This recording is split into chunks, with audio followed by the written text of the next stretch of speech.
Hello, everyone's Forest Focus. The latest international breaks are almost over, but the next one's only a month away. Before then, Nottingham Forest have 4 games that could dictate if this season is going to be middling, good or great. We'll discuss those games, how to improve home form, the FA tweet fine and more in the company of, first of all, Greg Mitchell. Greg, afternoon, how are you doing?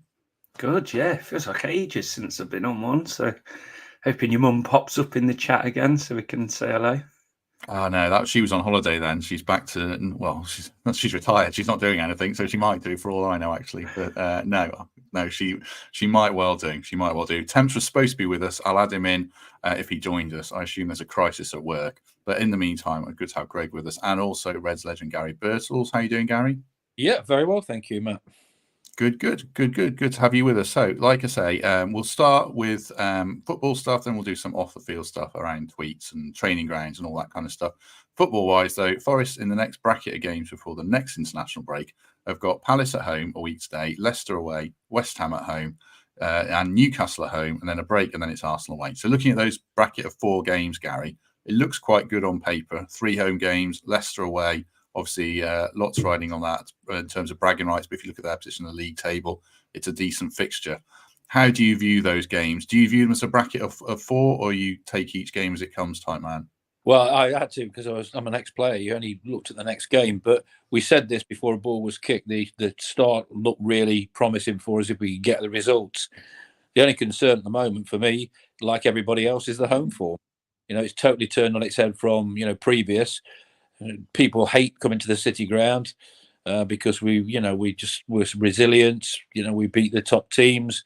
We drew the City. We beat Liverpool, and now it's we can't win at home. And I just hope the mindset changes from Nuno for the next home game, because it was it was a system that they've never played before, 2 up front and 4 central midfield players at home. I think you've got to play what you think is your strongest, best team. And I think at home we always look better with 3 at the back with 2 wing backs, because we have the pace, we have the creativity, and that hurts teams. And with the back 3 we've got at the moment, who would be the back 3, I think that system would be the way forward, because it gives us so many different options. Do you think, obviously, we cracked it away from home? I think it's fair to say we're unbeaten. I think we might be the only team that's unbeaten in the league away. At home, is he still searching for the right formula then? Does he not know what his best 11 is at home? Well, I don't know. You should play just best 11. What you think in your own mind, and just say, right, this is us. You come and beat us. This is my best team here. We're going to take some beating. And I just think against Fulham, it looked like he played too much respect to Fulham on that particular day. And, Fulham, I think, probably were a little bit surprised by it, because we only had 1 shot on target. We had no real width and didn't create a great deal. And like I say, with 3 at the back, it gives the wing backs opportunities to get forward. I know he's tremendous when he gets on the front foot and gets going in that final third, and it gives us so many options creation wise, and it stops maybe Chris Wood dropping deeper than you'd like to see him. Good afternoon to people who are watching. 200 with us already, which is great. Pete says Liverpool are unbeaten as well away, so thanks for that, Pete. How are you viewing these games, Greg? Because the last bracket of fixtures, we said we'd take 4 points from them, I think, collectively, and we got 5. If I was to ask you a points tally that you think is realistic from those 4, what would you be looking at? I think you win your home games, draw away. So 8 so 10 from 12. Yeah. No. Yeah, whatever. Yeah. I think you can go on beating. I know Arsenal will be a tricky one, and I know people are saying in the comments that it's arrogant and this, that, the other. But we're 10th. We're in the top 10. We'll just stick to the way we're going with form-wise, and obviously our home form's one of the worst in the leagues, weirdly. So I'm looking at you shift that around a little bit, and we just continue on the away form, and who knows? So I think Leicester, we could be the nail in the coffin for Cooper. Palace, we should absolutely be going for them. We play as confident as we were away from home against teams, and we should beat Palace. So, yeah, it's the Newcastle and is it West Ham away? Is it, or at home? West Ham's at home. Newcastle and West Ham are at home. There you go. I think it's all on this Palace game, to be honest. That'll give us how the next group of matches goes before the next, international break again. But yeah, undefeated, that'll do. Arriving late like a true celebrity is Michael Temple. Temps, how you doing? I'm the least famous person here, let's be honest. Look at this. Are you well? Yeah, feel good. Sorry, fellas, the day job took over for a bit there. How are we doing? Good. I'll stick with you. I was just asked Greg, how many points would you take from this bracket of 4 games coming up? Bearing in mind, we said I think we take 4 from the previous 4. Looking ahead now, we've got Palace, Leicester, West Ham, and Newcastle. So, how many points would you be hoping for? I think there's a prospect of a 6-point week. Dare I say? I don't know what's preceded me with Greg's characteristic optimism. But you take a Palace victory to Leicester on a Friday night, I think you've got every reason to be excited. West Ham and Newcastle can be anything, but these are 2 sides that we're better than, even in the absence of several key injured, suspended central midfielders. And I think there's every reason to be hopeful there. So I think my minimum expectation is 7 from 12. And I think we could perhaps even dream of 8 points. But yeah, 7 would be a decent return from this run of 4. Oh, Greg said 10, so that's part of the course for Greg. When you look at Palace, Gary, do they kind of show the fine lines between how fortunes can change? Last season, they were beaten, I think they put 5 past Newcastle, 5 past Villa, and looked like the team to watch. Now this season, they haven't won a game. I think they've drawn 3, lost 4. They lose Elise, and it looks like it's just a giant hole in their team. Does it show how quickly things can change, even with one good manager? Yeah, without a doubt. It's so difficult as a player when that happens. Luckily, I was never really in that situation, apart from when I was at Notts County when we should have got promotion at the back end of the season, and we were second in the top 2 all season, and we couldn't get ourselves over the line and got into the playoffs. It happens, and we had a great set of players. Gary Mills, Jeff Pike, Charlie McParland. It was a decent team we had, and even the best of teams, if they get in a rut. I mean, look at Manchester United at the moment. The great players they've got in their squad, but the team aren't playing as a team, and it can get you down. You can get the best players down. You just go out there and you're maybe a little afraid to do what you normally do in case you make a mistake. And that means you dither on the ball. You're doing things differently in your mind than you did before when you were winning games. It collectively, well, individually it can get you, but if it gets you collectively as a team, as it looks like it's got to Palace, then it could be, one hell of a bad season for you if you don't snap out of it quickly. I think it's an interesting game because both teams will look at it as a game they not need a result from. But for us, Greg, if we get a result, like Temp says, it sets us up really well. One of the things I put in the description was, do these next 4 games decide the kind of destiny of the season? Is that a wrong way for me to look at it, do you think, or not? No, because I think that's exactly what I said before the previous international break. When we got the result against Liverpool, it was about the next game defining where we are. And this season's so tight. You look at that mid-table and you've got like Man United 5 or 6 places below us, but 1 win and they'll jump. It's still so almost, I can't think of the word other than tight, that it could go either way. But no, I think we'll just keep plodding along and we stay around that mid-table area and get some comfort. And then I just think it will see what we can do towards the latter part of the season when we've got a lot more freedom and no pressure on what's behind us. No, it's condensed. Palace will see how we're doing at home, and they'll probably think, well, we might have a here. I mean, I go back to the Wolves game when they got whacked 6 by Chelsea, and we played them next. Everybody thought we were going to beat them, and they came to us and they got a point. So that's the response you're looking for as a coach, as a manager, from your players. When something like that happens, the next game is so important, because if you lose it badly again, then the morale is just absolutely rock bottom. And Palace have got to try and snap out of it, and they might just see it as an opportunity. They saw Fulham come here; they'll watch that game, but I don't think our team will be anything like that against Palace. They're challenges, guys. They're not scoring, are they? I think Mateta's their top scorer. He's got a couple. They've lost the creative genius is probably too strong a word, but I really rate Michael Elise. I think he's a Rolls Royce footballer. and they've always had those players in and around that will chip in 5 and 10 goals, and they're just not coming through. Of course, Eze's dangerous. They still have wide talent, but I think we're going to go into this week demanding clean sheets, and there's every reason to believe that we can have a shutout against Crystal Palace at home and Leicester at their place. We're defensively sound. They're bereft of confidence in front of goal. So I think this is a game that we win 2-0. And I'm not quite sure how that will inform our setup at home. I'm sure I'll come on to talk about that. But for me, the way we beat Palace and Leicester is by shutting them out, clean sheet, and we know we're going to create chances from there. We've talked about it a little bit before you came in. I think, at home, why don't we set up with 3 at the back? Because we look so much more dangerous when we do that, because it gives our wing backs the opportunity to get involved, and they do get involved, and there's more creation in the team. I don't know if Bolly's fit at the moment. I'm not sure. We do have some defensive solid foundations. I watched Mark Southerns' podcast last night, and Forest has still got the 4th best league in defence in the league statistically, so it's all there for the taking. Certainly, I guess the big concern, Gary, I don't know if it is a concern or not, as Pat says here, April the 2nd was our last home win 6 months ago. You can't use worry? months. 3 of them. I know. Well, I suppose the more pertinent question is: do you have to discount I'll ask you this then, Greg. Do you have to discount last season's results because it's a different team, or is that a factor still? No, it's definitely a factor. But 6 months sounds horrendous, and it's not, is it? You could pretty much say we haven't lost away in 6 months, then as well. That would do.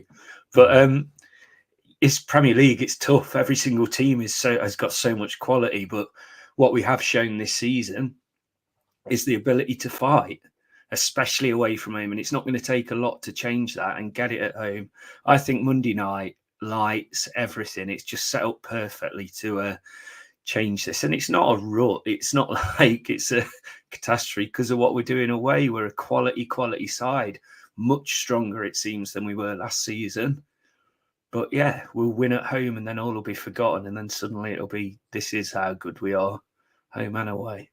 I'm convinced of that. A couple of people in the chat saying about Morato, which is right. I'd kind of forgotten about him over Bolly. A fair point there. Thanks very much to Jack Goodall for signing up to become a channel member. Appreciate that, Jack. Very kind of you. Just in general, Gary, how do we go about starting to win at home? Because Palace and West Ham are quite defensive-minded teams. I think they're going to sit in. Our problems, I think, has been breaking down teams that do that. I mean, Fulham was a kind of a unique case, but we don't score enough goals. So how do we go about that? Yeah, there's no width against Fulham at all.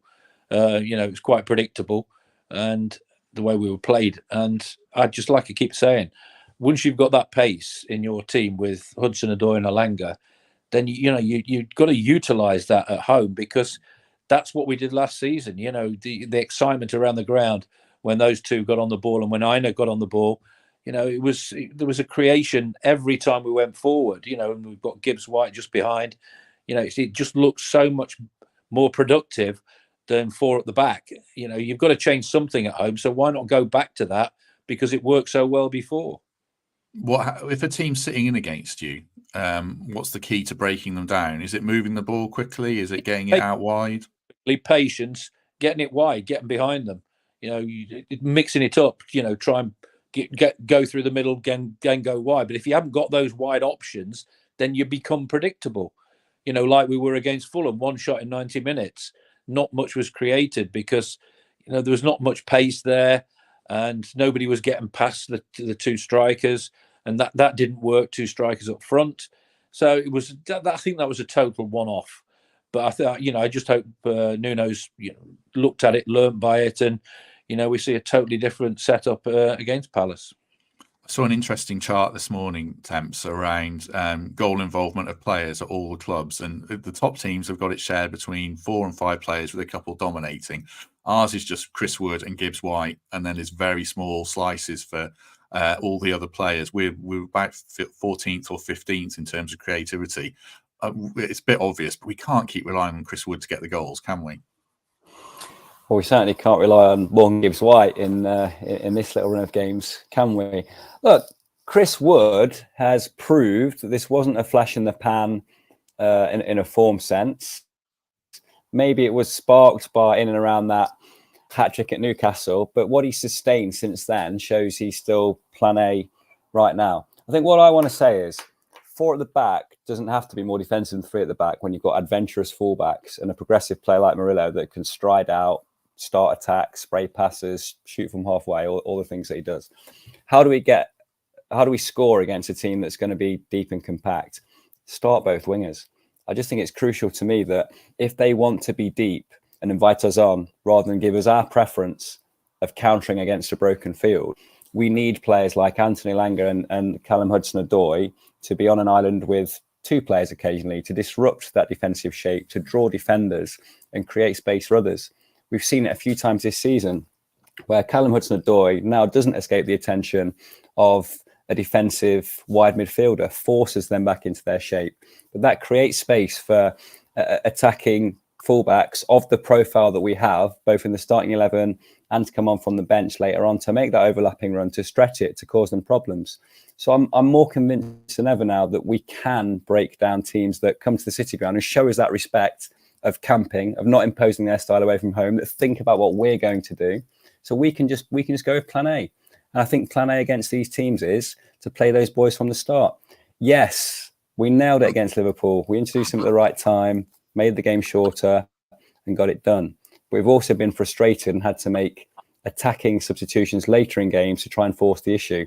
I don't think there's any reason why the game plan can't be to be ahead by half time and maintain that and stretch it and keep ball and get to a point where, a la the Billy Davies era, we were tapping it around to almost demoralising the opposition. I'm getting ahead of myself a little bit.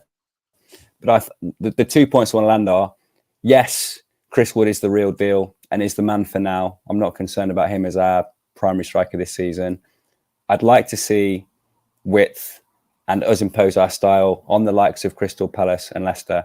And I think 4 at the back can still equate to an attacking formation. Have you got some inside knowledge on Morgan or something? I thought he was like 50-50 for Palace. You don't know if he's out or anything, Temps, do you?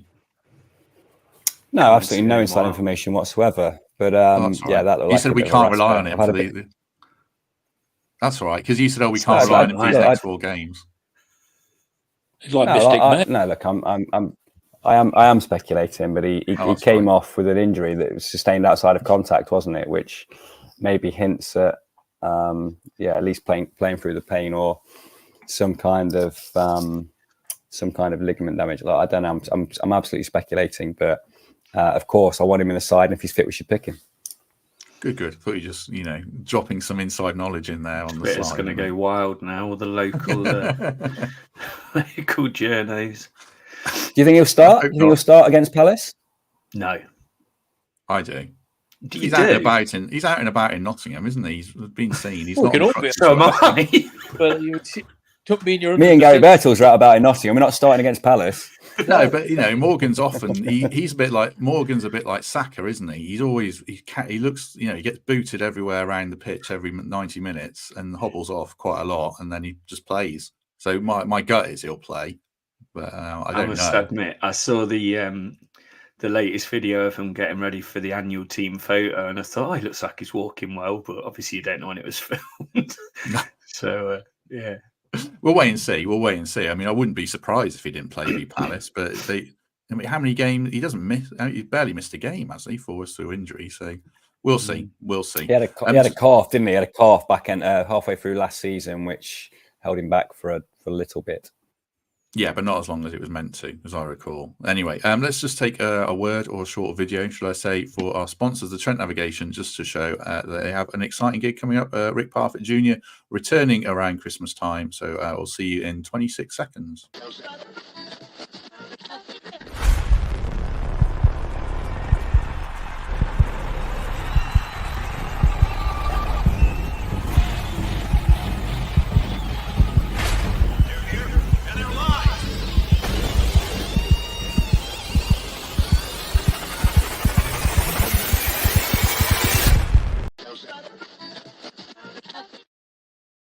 There you go. 22nd December. Tickets on sale now at gigantic.com. Greg's unmuted himself. He's got something to say.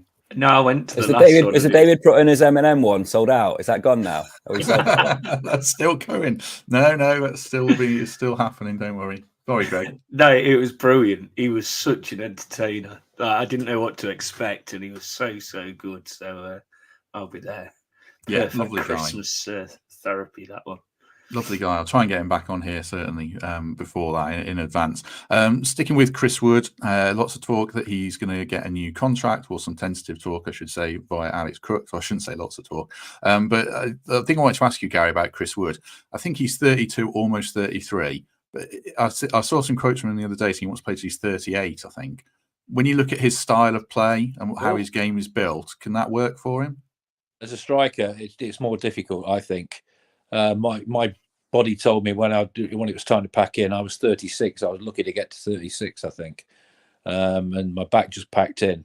It can just hit you out of the blue. You think you're all right, and of course you want to play as long as you possibly can. I'd say that to every professional footballer, because it's a privilege to play professional football, and you want to do it as long as you can. But if your body starts packing in, then you've got to take heed, and that might just happen. I'd give him a new contract without a doubt. Whether Forest will say, right, 1 year at a time, which is usual for players who are starting to get around that age.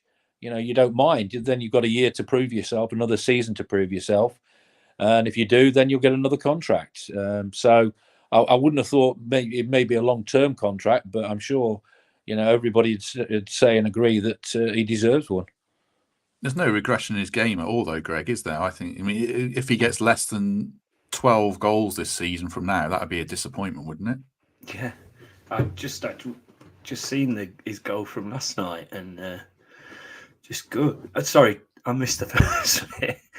I was just saying, Chris Woods. There's no. Yeah. He hasn't taken a backward step in his game. No, not at all. He's arguably in the form of his life. He's playing at the highest position, really, he has done, and he's leading the team. He's got Taiwo kept on the bench, who's fully fit. Got this. Is it Sousa, the other striker, coming through, who scored? But he's just the number one. He's ready to go, and he'll keep going. And he's playing all around the world, and he'll come back for Monday's game and still be ready and our biggest threat. I think it's vital for Chris, the supply that he gets. I think he's better when it comes from wide. I think his movement is minimal in the box. It doesn't have to be, extravagant movement. You look at any striker, it's half a yard, and he does that so well. He does that as well as anybody, when that service is right. But I think at times it's annoying. I've seen it so many times. You watch England sometimes. They get into an area and you're saying, cross it, put it in now. And they check back and they check back. You ask Chris Wood or any striker what you want from wide areas, early delivery will be the answer every time, because you're making that one run as a striker in there, and it's usually a decent run. You're looking at your marker, it's half a yard, you're trying to get in front of him or across him, and if it doesn't come in, then you have to go out again, and it demoralizes you a little bit. So with him and the team, just play things to his strengths, and when you do play to his strengths, you've seen what he does. You could see it. Go on, Greg. No, his goal for New Zealand, the way he gets that in, superb. It's such a tough header, and there's not many getting that in. But to the question of like 1 year or 2 year contract, I'd be surprised if Forest did go for 2, just because they're always thinking ahead of the next big signing, and because Taiwo was our stellar striker that just really hasn't had the minutes yet. I think that'll be the next big one. So would you give your number 2 striker on paper another big contract? I'm not sure. Maybe a year suits everyone. I'd give him 2. I'll say why, and I'll ask Temps about it. But just what Gary said, like his goal against Chelsea sort of typified what he can do, because that was just smart moving in the box and a classy finish. And you could see he was waiting for the balls to come in a couple of times when we'd scored and we didn't put it in. So you can see what Gary's saying there, certainly. I'd give him 2 years, Temps, because when you look at how he plays, if he stays fit, like Gary says, that's the worry. But if he stays fit, with the way his game's built, it's not built on pace or anything. So I think he's worth 2 years, because I think he'll keep doing what he's doing. The only debate with Chris Wood's contract is if it's for 2 years or 3. He's going to have offers beyond 1, particularly in free agency at the end of this season. I think the smart move for all parties would be 2 years, maybe an option of a third if he triggers the required goals in year 2. But Gary's right. There are moments when he would like an early cross, but Chris Wood isn't exclusively scoring one-touch goals. They're not all converted crosses, headers, volleys. He's running through. He's running in behind. He's pulling balls out of the sky. He's rasping long ranges like he did against Fulham last season. The Newcastle goals are there for everyone to see. Just so impressed by the manner in which he's knuckled down off the back of a bad start at the club. He didn't start well at Forest, and has got himself to a point now where pretty much universally he's seen as the man in the 9 shirt in a 4-3-3 or a 4-5-1. I think he's going to be crucial to us for the rest of this season and beyond. And I'd be delighted if he was to extend his time here. And I suspect he will. I think he's seen the improvement around him. He's liked feeling the love and being the man again, which he wasn't at Newcastle, having been that at Burnley. I just think it would suit everybody if we were to tie him down for at least 2 more seasons. I think he's got all different goals in him, but any striker will tell you what he wants more than anything else when people get in wide areas. Yeah, if you're coming through the middle, we've seen what he can do, but strikers come alive in the box. That's what they're paid to do. They go do the hardest job in the world. And, Haaland's similar. He's got every goal in the book. He'll come through the middle. He'll dink it over. He's so clever. I'm not saying, Chris Wood's on a par with him at all, but, he is very intelligent. He's one of those strikers that have that tag, as being intelligent in the box and around the box.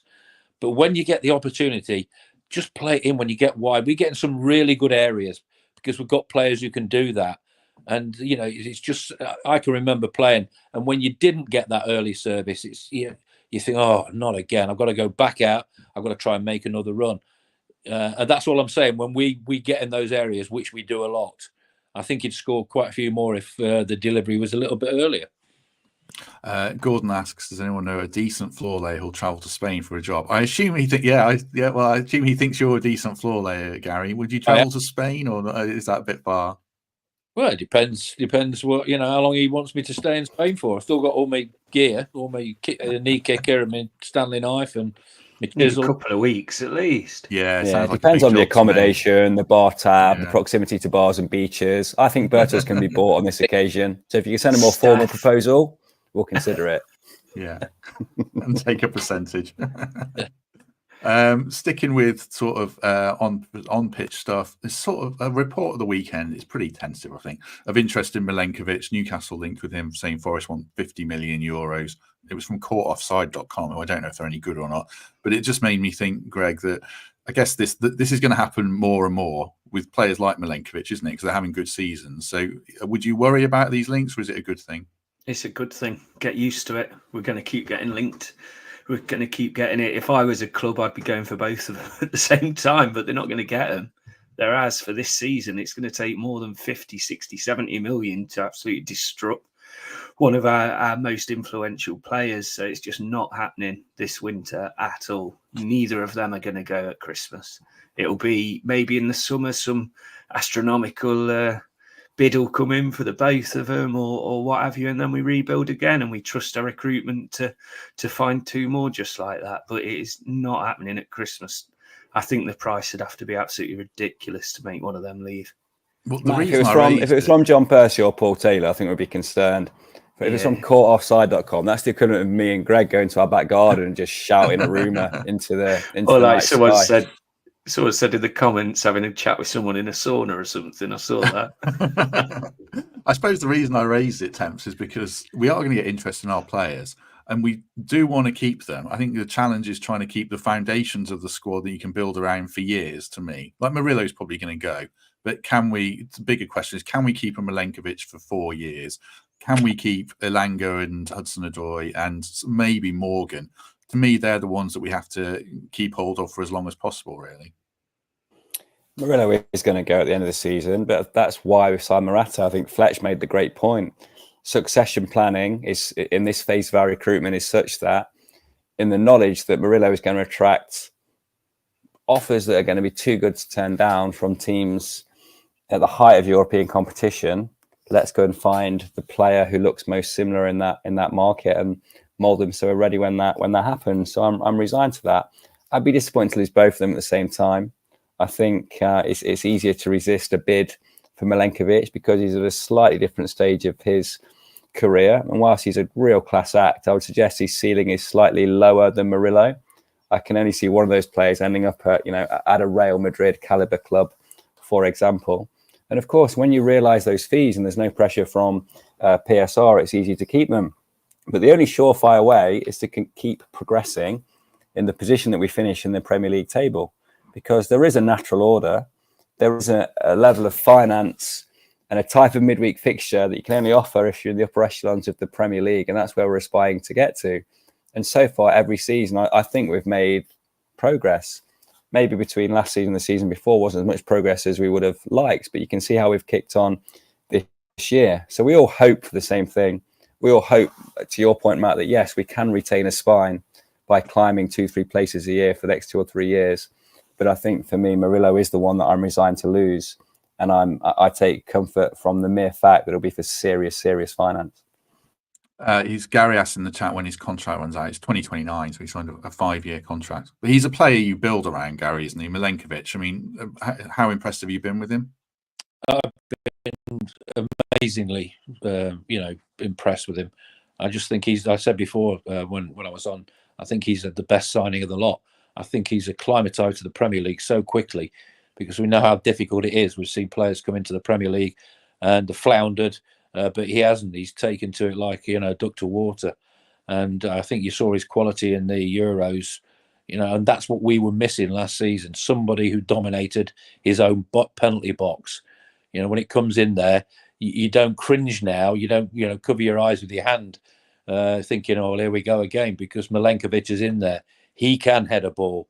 Murillo, not so good in the air, but the combination of the two, if they stay fit, will be, a base to build on. And, one of the, the best looking defences in the Premier League. I'm not saying that, through sort of glass tinted glasses or whatever you call them. Rose tinted spectacles. Yeah, those rose tinted, they're the kiddies.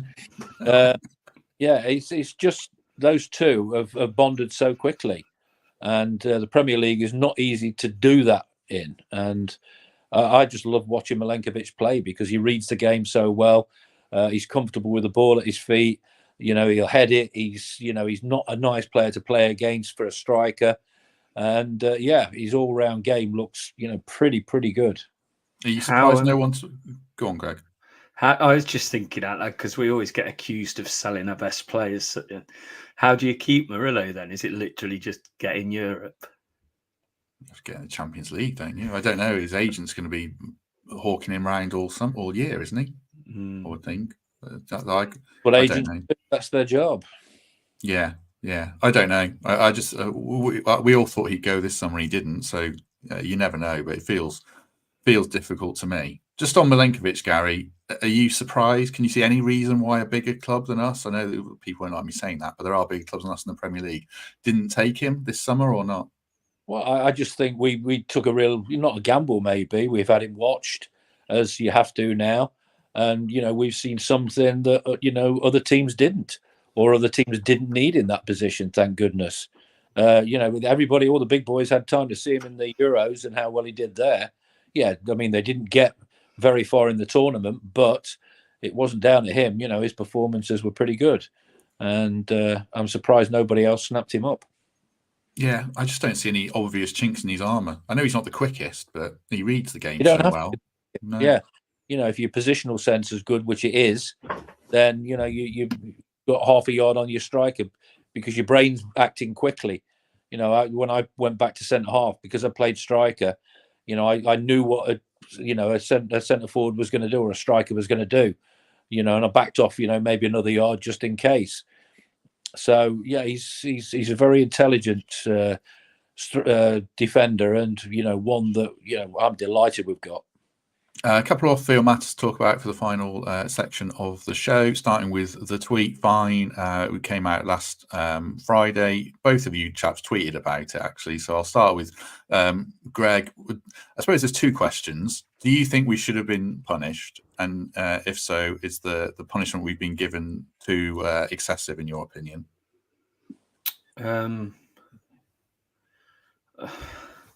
The first question's harder to answer, because the second question is clearly 750 grand is a ridiculous amount of money. No team it seems other than us is going to get fined that, and it shouldn't be on what they think about us or how they feel about us. And that feels how this fine has gone, that they've done it because it's Forest and because we've upset them and because we, ruffle feathers. They've really gone as hard as we can. And I think the issue seems to be that we didn't apologise. Yeah, the tweet should never have been sent. I think most people can see that wasn't the right route to go with something like that. But it wasn't. Hey, Greg, it wasn't accusing them of corruption. No. This is the thing. It wasn't accusing them of corruption or anything that it seems that we're getting fined for. We were just saying we asked them, and we did ask them. I know we shouldn't have tweeted. So, yeah, there should have been a punishment because Premier League teams can't be doing that. But 750 grand, let's see what happens the next time it happens, because it ain't going to be that amount of money for another club. They've set a precedent here that is just that ridiculous, and that's so far from anything else in a similar circumstance that, I don't know, it's ridiculous. It didn't get relegated, but it could have got us relegated, that result at Everton, because they were 3 penalties. I don't care what the governing body said one was. That all 3 were. The one Ashley Young, it was handball. He put his arm straight behind his back, and that it's a penalty when a defender does that. The first one, there was contact. Anywhere else on the pitch, it's a penalty. The last one was ridiculous because the referee said he got the ball, and that's when VAR should come in and say, no, sorry, he didn't get the ball, but he didn't come in. So 3 penalties that were definite penalties. I don't care what anybody says. You ask any player, they'll tell you those 3 were penalties. And that's the annoying thing. That could have cost, and now it's cost us, £750,000. Ridiculous. I agree, but they still shouldn't have sent the tweet, and I hope they'd learn from that. And if an employee had sent it, they'd have been fired, without obviously getting the green light. But I understand why they've gone for them, but it's just so obvious, ridiculous how over the top it is. And I'm glad we're going to appeal it and not pay it, or this is going to keep going now. And those boos at the start of that Premier League anthem are going to get a lot louder, I'm certain. And officials got any fine or anything like that for cocking it up and getting it wrong, have they? No official ever gets anything, any fines or anything for cocking it up. That they won't come on television and talk, about the mistake. And they were mistakes, and it could have been unconscious bias on behalf of the VAR official, because he was a Luton fan. But that made it worse, and I think because Forest have said it initially that they said, well, hold on a minute, the 4th officials, the VAR, is a Luton fan. Is there any chance of changing it before the game? So they said, and they didn't do that. So it just makes it even worse when you see those decisions. I've got a little bit to say on this. Sorry, go on, Matt. You go. Well, I'll add some context, and then I'll throw it to Temps. Just around fines, it's the second highest fine that Premier League clubs been given, with one exception, because I don't know if they've ever been paid. QPR were fined $875,000 for a transfer in 2011, I think it was. The clubs who tried to leave for the Super League were fined a collective $22 million, which worked out to 3.6 million each. That's 6 clubs. So I guess there's no precedent for this because it was an unprecedented tweet. So that's some context. What do you think, Temps? Just before Temps comes in, people are saying there's no corruption in the game. I think Gary Neville and Jamie Carragher mentioned it, but there is corruption in the game. Ask the lads of 1984 when they got done by Anderlecht. A referee was bought out, and Anderlecht still got away with it. Ask Derby County about Juventus in the European Cup. They got away with it. Corruption is there sometimes. I'm not saying it's all the time or it's there now, but it has been proved that it's there. So don't say it isn't there. It has happened before, and it's denied people trophies. And that it denied us going to a final against Tottenham Hotspur. So I'm very, vociferous about this because of that. It can happen. I'm not saying it, he did it on purpose or whatever, but don't be naive. No, I'm still angry about Anderlecht as well, Gary. Yeah, I think we'll all share that one. A few things on the Forest tweet. So I read the judgment. The manner in which we informed Premier League match officials, elite game match officials of the Atwell conflict of interest was Clattenburg rang his mate Howard Webb. And the Clattenburg thing never really sat well with me, to have a paid employee who was just making informal calls to former colleagues to just tip them off about A, B, and C. So that didn't feel ever so good. And his employment was cut short, ultimately, wasn't it? The engagement was cut short, and he's no longer at the club. I think to Greg's point, a tweet of this magnitude comes from the ownership, and they're not media trained and subject to the same caution as an employee may be, and that there would have been people in the club who advised against sending that tweet, and certainly did counsel on the timing of that tweet. But when you put your time, money, tens of millions of pounds, hours and hours, sacrifice alternatives to invest in a football club, and you see that Premier League dream ebbing away because of factors beyond your control, be that the points deduction, be that the those refereeing decisions in that game, passion and everything comes to the fore, and you make mistakes, which that was. So I am accepting that there should have been a punishment. The bit I'd take people to task on is the quantum of that punishment. Everything that Matt's railed off there is far more serious than we've sent an angry tweet. Luis Suarez bit someone. I think he was fined 100,000 quid. 100,000 quid. It's just not in keeping with the severity of the crime, and no one will ever convince me otherwise on that. Absolutely preposterous to get a fine of that level. And what's the punishment? It should be just a public rebuke. When an official makes a mistake and gets suspended for a weekend, chucked to Stockley Park rather than being on the pitch, it is embarrassing. They are shamed. That is the way of telling the nation they've had a stinker. They did come out and say the third one was a penalty, so that was a mistake. I don't believe Stuart Atwell's corrupt. I think the tweet was ill-advised, but the quantum of the punishment is the most ridiculous aspect of this whole sorry tale. Yeah. So I know for a fact, because I've seen it, and I'll probably get in trouble for this, but we've had a Leicester fan officiate our games before, and that just doesn't sit right with me. And I think they have got to review this entire thing, and that's not because the Leicester fan will give any sense of bias, because each time he's refereed, he's had good games, to be fair.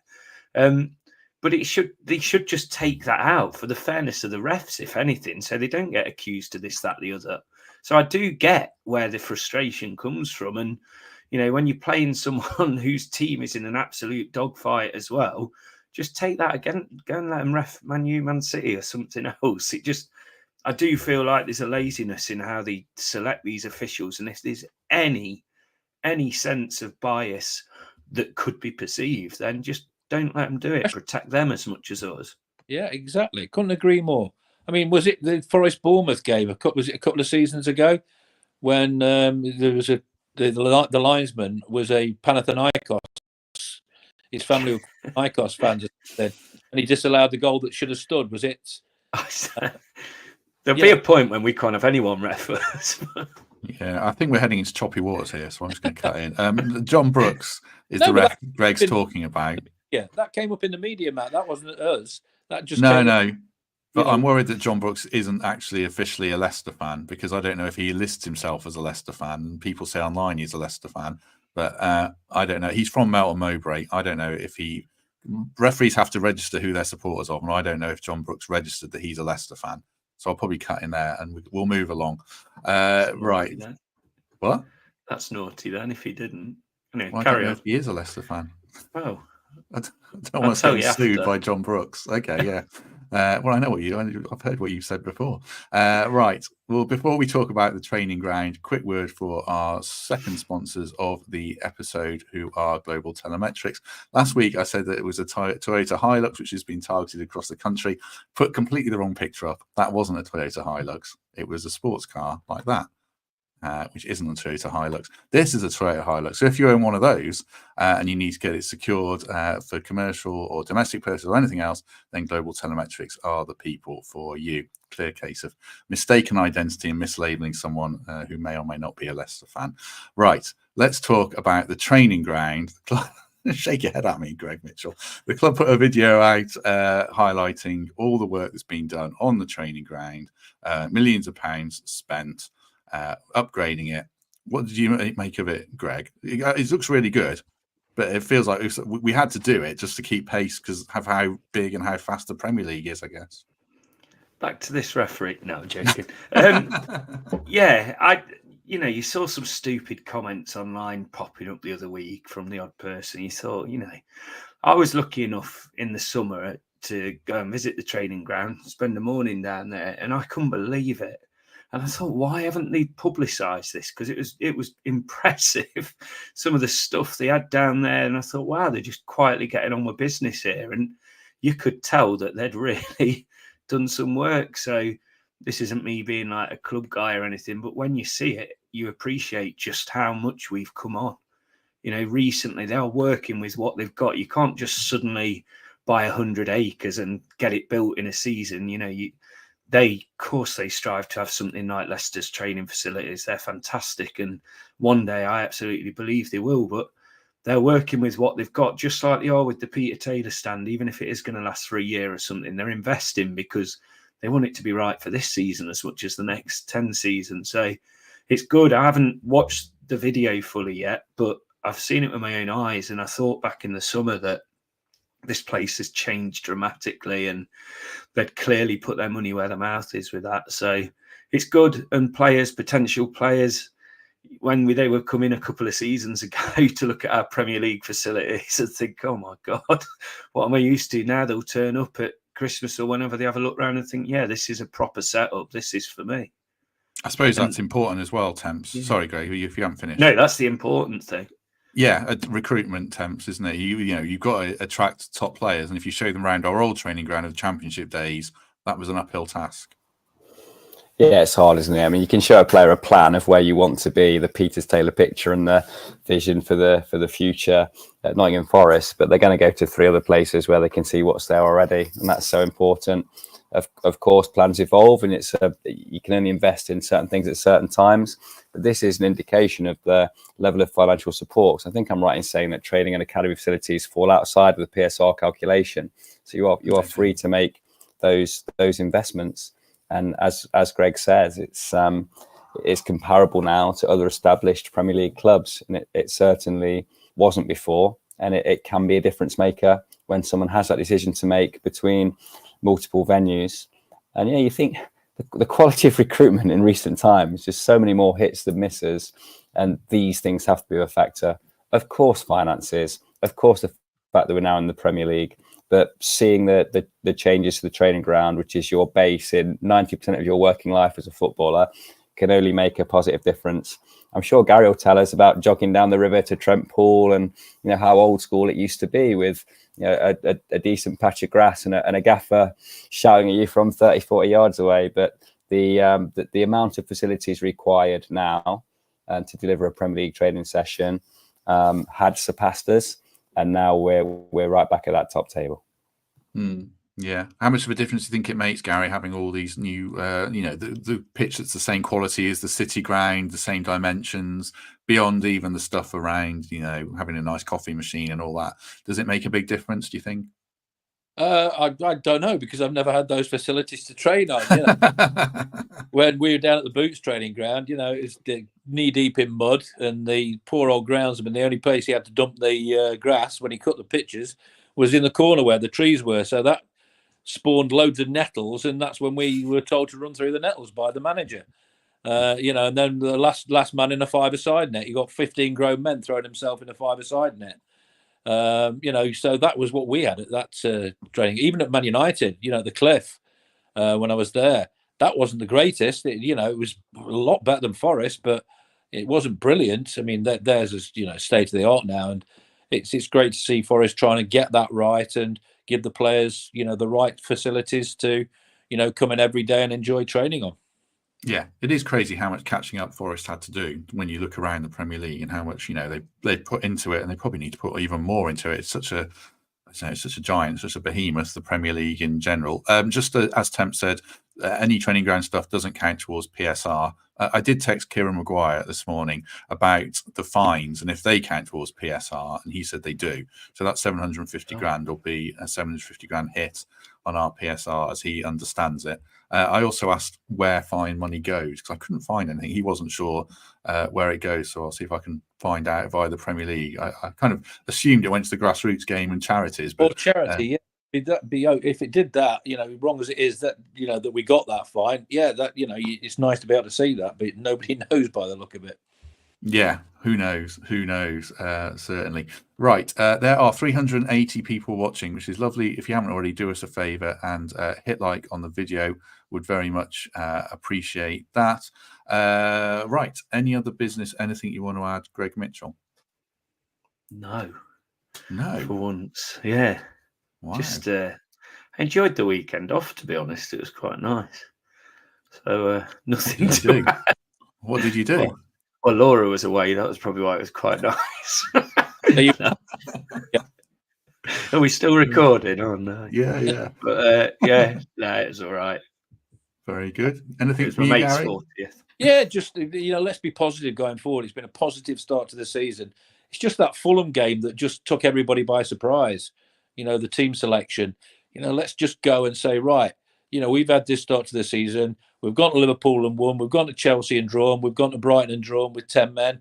We're good away from home. Let's get that home form turned around a little bit like it used to be and frighten people every time they come to the City Ground because the fans are unbelievable. They still make that incredible noise out there. And, if we're positive at home, which I'm sure, everybody wants to see, I think it'll make it so much more difficult for teams coming to us. Whose 40th was it, Greg? Are you requiring a shout out for this person or not? No, he's not a football fan. My mate Luke, I've known him pretty much all my life, so quite good at the place in Ruddington. So didn't even have to get a taxi. Lovely stuff. Should have been a football fan, Luke.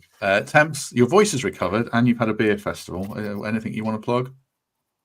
Yeah, feeling better now. Maybe that homebrew, 3 gallons of homebrew is what I needed to get me back on the straight and narrow. So the next things I'm plugging are fireworks night at Trent Bridge on the Friday and Saturday, and then our drone show voiced by Matt Lucas in December. So tickets.trentbridge.co.uk as always. And yeah, Beer Festival was a great success. Just about to pull the marquee up on the pitch and see if I've got a difficult conversation to have with the groundsman or not. So wish me luck.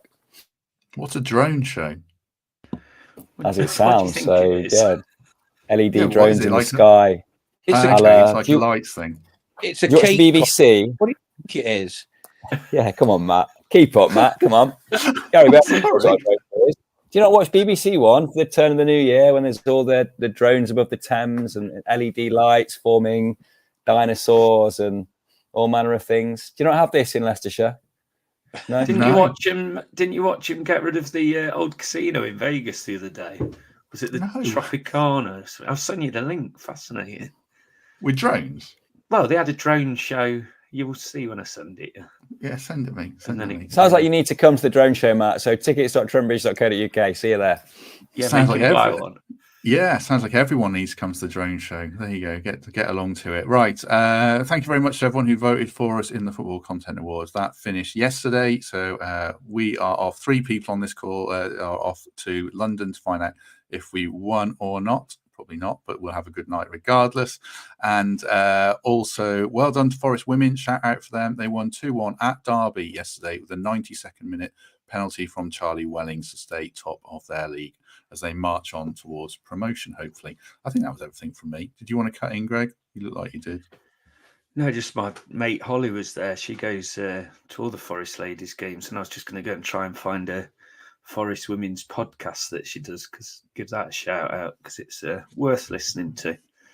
Yeah, I'll mention that in the next one because I can't remember the name of it. I think it's Forest Women Fancast maybe or something like that. But yeah, well done to them. Right, good to have everyone's company. We shall be back possibly on Wednesday. I'm not sure how it's going to all work out this week, but definitely Thursday, Friday, and probably Saturday as well, because the game is on Monday. So do join us for all of that. And like I say, if you haven't hit like already, do us a favour and do that. Greg Mitchell, thank you very much. Thank you. Good to be back. Good to see you all. Yes, good to see you. Almost got me in trouble there at one point, but hopefully not. Michael Temple, thank you very much. Cheers, fellas. See you all soon. Garry Birtles, thank you very much. Absolute pleasure as always. What about Gary? Almost got you in trouble as well. Why? Did he? Well, talking the C word, weren't we? Not that C word. I know, but he was talking about Anderlecht in 1984. So Oh, right. that was Don't worry, No, Matt. I understand media law. No one's going to sue me or you. It'll be these two that get taken to the police. Yeah. Hey, I mentioned no names. just proved that the referee was bought by Anderlecht. That's all I'm saying. And the Juventus, that was. Let's just hope it's a thing of the past. And I said I don't think he is corrupt or anything. But to say there's not been corruption in the game, that was its highest peak. Buying a referee. You said it was Derby. Was it Derby in Juventus? Yeah. Was it Derby in Juventus? Yeah. Yeah, I think I chipped in Forest for that one. You weren't even born. If it anyway, if I go down, I'll be sure I'll take this ship with me. So Yeah. Forest Women Fancast was the one. So thank you very much to Greg Orme. Any legal inquiries, any correspondence, please direct it to Greg William Mitchell. I can send you his address if required. Cheers, Math. No problem. Right. Have a good day, everyone. If we don't see you tomorrow, then we shall see you soon. Ooh, I pressed the wrong button. Smooth ending. There we go.